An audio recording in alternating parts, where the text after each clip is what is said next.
நீங்கள் பார்த்துக் கொண்டிருப்பது உங்கள் விஜய். ஜெகம் புகழும் புண்ணிய கதை ராமனின் கதையே, உங்கள் செவி குளிர பாடிடுவோம் கேளுங்கள் இதையே. ஜெகம் புகழும் புண்ணிய கதை ராமனின் கதையே, உங்கள் செவி குளிர பாடிடுவோம் கேளுங்கள் இதையே. ஜெகம் புகழும் புண்ணிய கதை ராமனின் கதையே.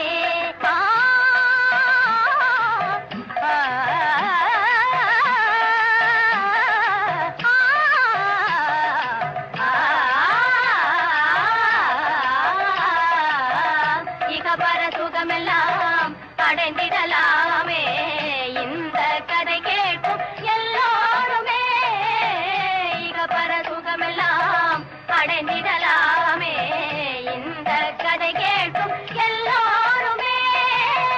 இனிக்குது நாவெல்லாம் உரைத்திடும் போதிலே, இனிக்குது நாவெல்லாம் உரைத்திடும் போதிலே, இணையே இல்லாத காவியமாகும் ஜெகம் புகழும் புண்ணிய கதை ராமனின் கதையே.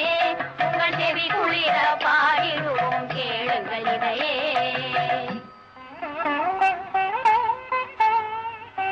அயோத்தி மன்னன் தசரதனின் அருந்தவத்தார், அவன் மனைவி கௌசல்யா கைகேயி சுமித்திரை, கருவினிலே உருவானார் ராமலக்ஷ்மணர், கனிவுள்ள பரதன் சத்ருக்னர் நால்வர்.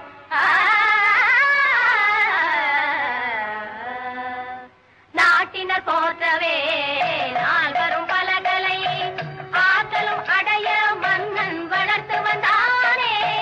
காட்டில் கௌசிகள் யாகத்தை காக்கவே கண்மணி ராமலக்ஷ்மணரை அனுப்பினனே, கண்மணி ராமலக்ஷ்மணரை அனுப்பினனே.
அளவில்லா ஆனந்த நிலையை கண்டார்.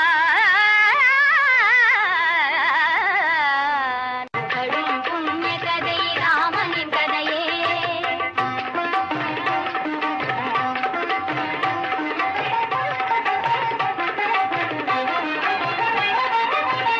மன்னவன் தசரதன் கண்மணி ராமனுக்கு பணிமுடி சூட்டவே நாள் குறித்தானே.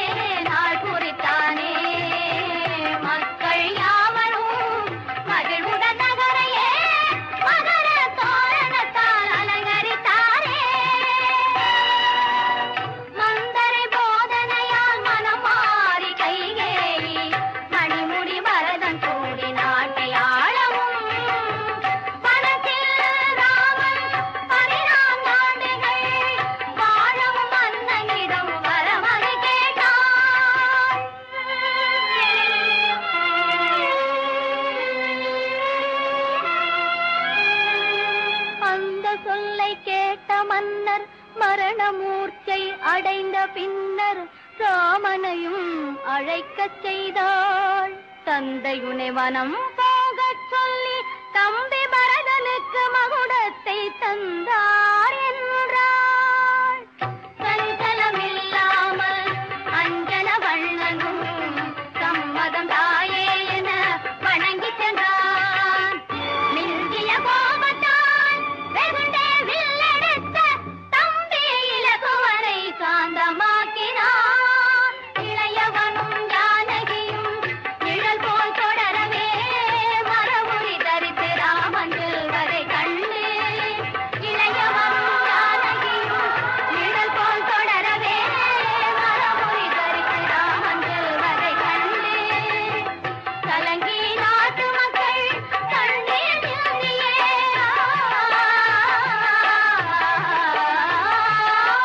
கலங்கி நாட்டு மக்கள் கண்ணீர் சிந்தியே உடையல்லவோ அகன்று தடுத்தனர் சென்று.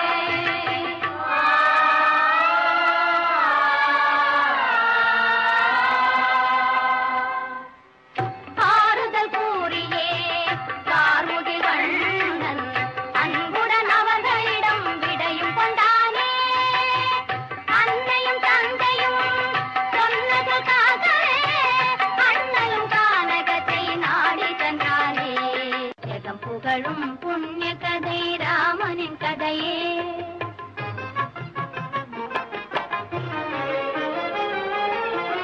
கங்கையதிபன் பண்பில் உயர்ந்த குகன் அன்பால் ராமபிரான் நண்பனாகினான். கங்கை கரை அதிபன் பண்பில் உயர்ந்த குகன் அன்பால் ராமபிரான் நண்பனாகினான். பஞ்சவடி செல்லும் பாதையை காட்டினான். பஞ்சவடி செல்லும் பாதையை காட்டினான். அஞ்சனவண்ணன் அங்கு சென்று தங்கினான். அஞ்சனவண்ணன் அங்கு சென்று தங்கினான். ராவணனின் தங்கை கொடியவள் சூர்பனகை ராமபிரான் மீது மையல் கொண்டாள். ராவணனின் தங்கை கொடியவள் சூர்பனகை ராமபிரான் மீது மையல் கொண்டாள்.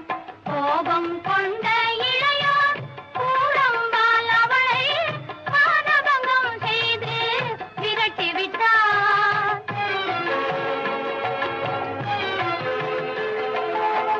தங்கையின் போதனையால் தசகண்ட ராவணன் ஜானகி தேவியை சிறையெடுத்தான்.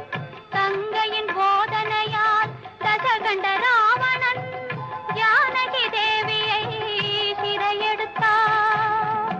நெஞ்சம் கனலாகி கண்கள் குளமாகி தம்பியுடன் தேவியை தேடிச் சென்றான். ராமன் தேடிச் சென்றான்.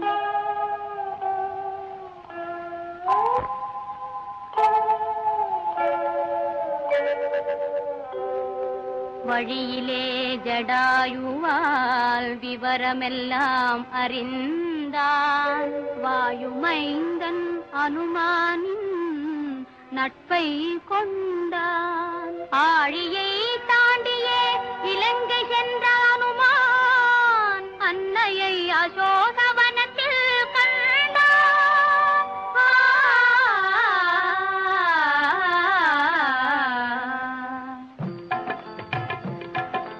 ராமசாமியின் தூதனானடா ராவணா என்றான். ராமசாமியின் தூதனானடா ராவணா என்றான். ஹனுமான் லங்காபுரியை தீக்கிரையாக்கி கிஷ்கிந்தை சென்றான். கண்டேன் அன்னையை என்றே ராமரை சேவித்தேன் என்றான். கடலை கடந்து ஐயன் வானர சேனையுடன் சென்றான். வானர சேனையுடன் சென்றான்.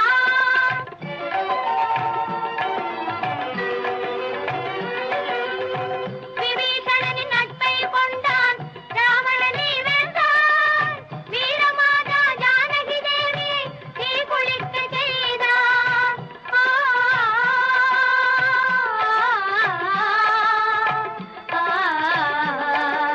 கற்பின் கனலை கனிவுடன் ஏற்று அயோத்தி நகர் மீண்டான். கற்பின் கனலை கனிவுடன் ஏற்று அயோத்தி நகர் மீண்டான். கலங்கிய மக்கள்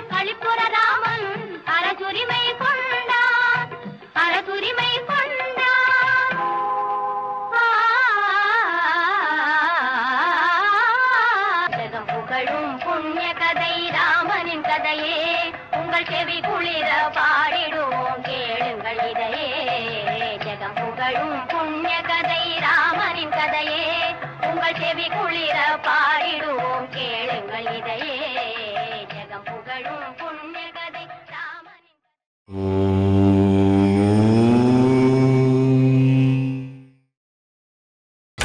நீங்கள் பார்த்துக் கொண்டிருப்பது உங்கள் விஜய். செல்வி சாய் புவனேஸ்வரி அவர்கள் இன்றைக்கு ராம ஜனனம் என்ற தலைப்பில் இங்கே உரையாற்ற இருக்கிறார்கள். இனி மேடை சாய் புவனேஸ்வரி வசம். सिद्धि विनायक मूर्ति की जय नमः पार्वती पतये हर हर महादेव गोपिका जीवन स्मरणं गोविंदा गोविंदा जानकी कांत स्मरणं जय जय राम राम रामाय रामभद्राय रामचन्द्राय वेदसे रघुनाथाय नाथाय सीताय पतये नमः ज्ञानानन्दमयं देवं निर्मलस्फटिकाकृतिम् आधारं सर्वविद्यानां हयग्रीवम् उपास्महे कृष्णाय वासुदेवाय देवकीनन्दनाय च नन्दगोपकुमाराय गोविन्दाय नमो नमः बुद्धिर्बलं यशोधैर्यं निर्भयत्वं मरोगता अजाट्यं वाक्पटुत्वं च हनुमत्स्मरणात् भवेत् हनुमत्स्मरणात् भवेत् हनुमत्स्मरणात् भवेत् प्रत्यक्ष परம்பொருளான காஞ்சி ஸ்ரீ மகா பெரியவாளோட பாதார விந்தங்களை நமஸ்கரிச்சுண்டு இங்க வந்திருக்கிற எல்லா பெரியவாளுக்கும் என்னோட நமஸ்காரத்தை தெரிவிச்சுக்கிறேன்.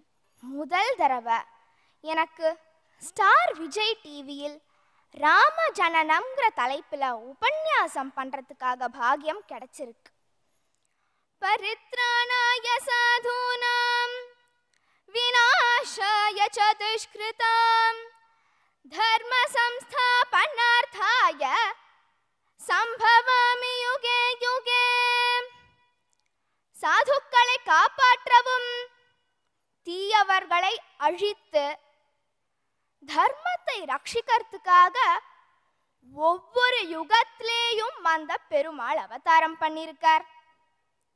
அந்த அவதாரங்கள்ல ஸ்ரீ ராம அவதாரமும் கிருஷ்ண அவதாரமும் பூர்ண அவதாரங்கள், தனி சிறப்புடைய அவதாரங்கள். ஸ்ரீ கிருஷ்ண அவதாரத்துல பகவான் தான் தான் பரமாத்மாங்கிறதையும் தான் தான் அவதார புருஷன்கிறதையும் பிரகடனப்படுத்தினார். ஆனா அதே பெருமாள் ஸ்ரீ ராம அவதாரத்துல தெய்வம் மனுஷ்ய ரூபேணன்னு ஒரு மனுஷனா பிறந்து உத்தம அவதார புருஷனா வாழ்ந்து காட்டினார். அதனால சிறப்பிலேயும் ஒரு தனி சிறப்பு பெற்றது ஸ்ரீ ராம அவதாரம். அப்பேற்பட்ட அந்த அவதார மகாபுருஷனான ஸ்ரீ ராமச்சந்திர மூர்த்தியோட அவதரிக்கையதான் ராம ஜனனம்ங்கிற தலைப்புல சிரவணம் பண்ண போறோம். அவதாரம்னா என்ன? அவதாரா இஸ் த டிசென்ட் ஆஃப் பகவான் டு அசென்ட் மேன்கைண்ட். மனுஷ குலத்தை ரட்சிக்கிறதுக்காக பகவான் தான் நிவாசம் பண்ற வைகுண்டத்திலிருந்து பூலோகத்துக்கு இறங்கி வராரோன்னோ அதத்தான் அவதாரம்னு சொல்றோம்.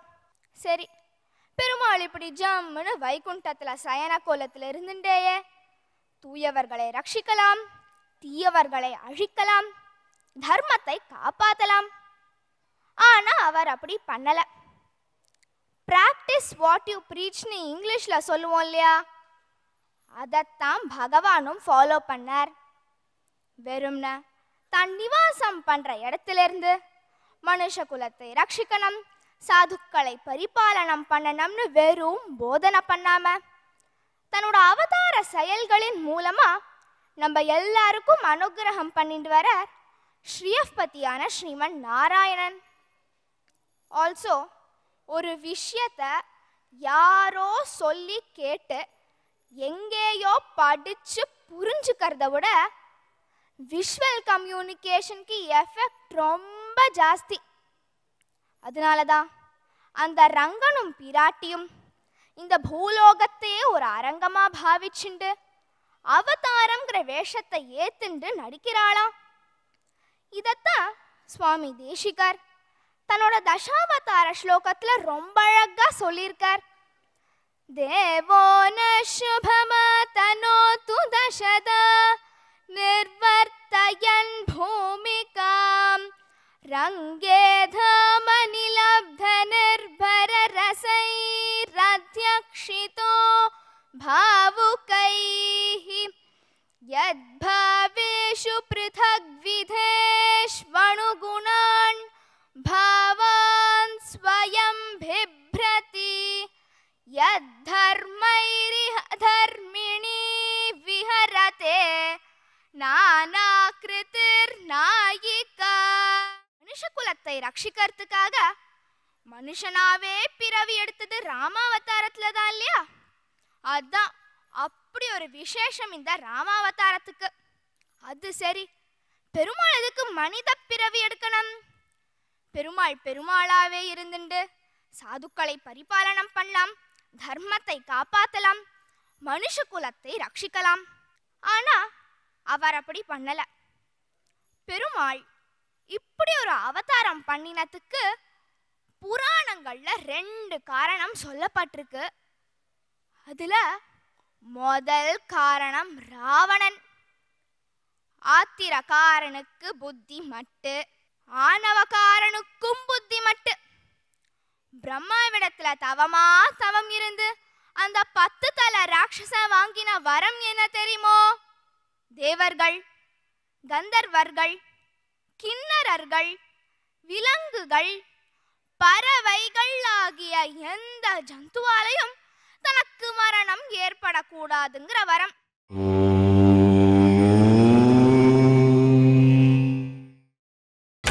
நீங்கள் பார்த்துக் கொண்டிருப்பது உங்கள் விஜய்.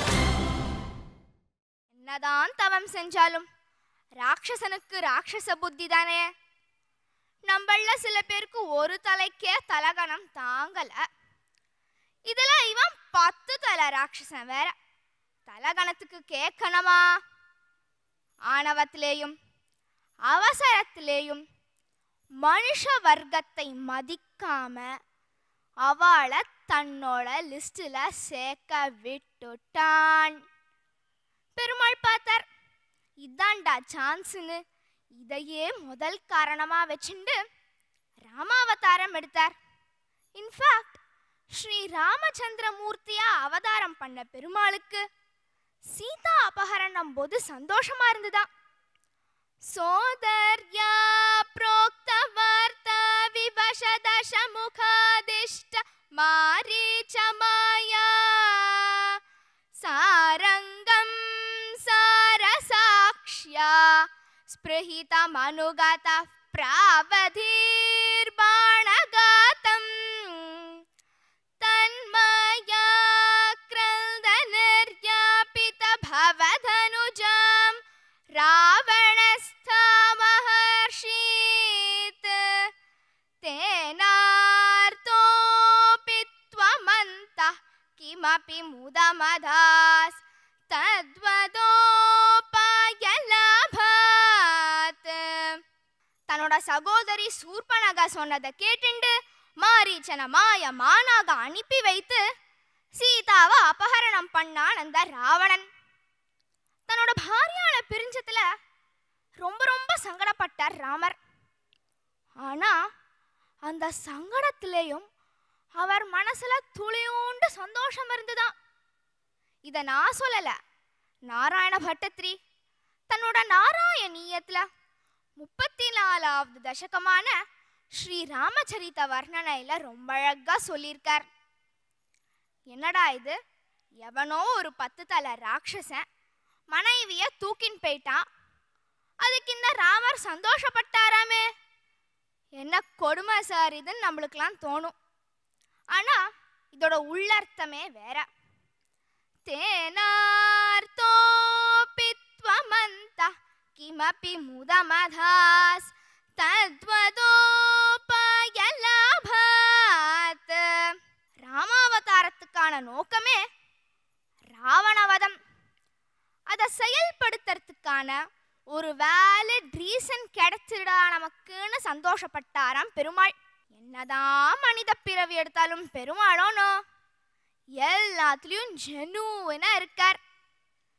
இதே நம்மளா இருந்தா காரண காரியமே இல்லாம ஒருத்தரோட போய் சண்டை போட்டு இருப்போம். ஆனா ஸ்ரீராமர் ராவண வதத்துக்காக ஒரு காரணத்தை உண்டு பண்ணி ராமாவதாரத்தோட நோக்கத்தை நிறைவேற்றினார். ஆக ராமாவதாரத்துக்கான முதல் காரணம் ராவணன். அடுத்த காரணம் பிருகு முனிவர். அவர் ஒரு சமயம் கோவத்துல அந்த பெருமாளையே சபிச்சிட்டார், நீ மனித பிறவி எடுத்து துன்பப்பட வேண்டும். பக்தவாத்சலஸ்ய பாகவதோ பக்த பிருகு சாப பரிபாலனாய சங்கல்ப பூர்வகாமேவ. என்ன ஒரு அழகு பாருங்கோ, சாபத்துல சிக்கிண்டுன்னு சொல்லாம பிருகு முனிவரோட சாபத்தை பரிபாலனம் பண்ணணும், காப்பாத்தணும்னு பெருமாள் மனித பிறவி எடுத்தாராம். முனிவரோட சாபம் பொய்யாக கூடாது. ஆல்சோ ராவண வதத்துக்காக மனித பிறவி எடுத்தாகணும். ஸோ அப்பவே பெருமாள் மேனேஜ்மெண்ட் டெக்னிக் அப்ளை பண்ணிட்டார். Achieve 2 objectives with single effort. அதாவது 2 குறிக்கோள். ஆனா அதை அடையறதுக்கான முயற்சி என்னவோ ஒண்ணுதான். ஆக ஒரு மனுஷனா சர்வ லட்சணங்களும் பொருந்திய ஒரு மகாபுருஷனா அவதாரம் பண்ணாராம் பெருமாள்.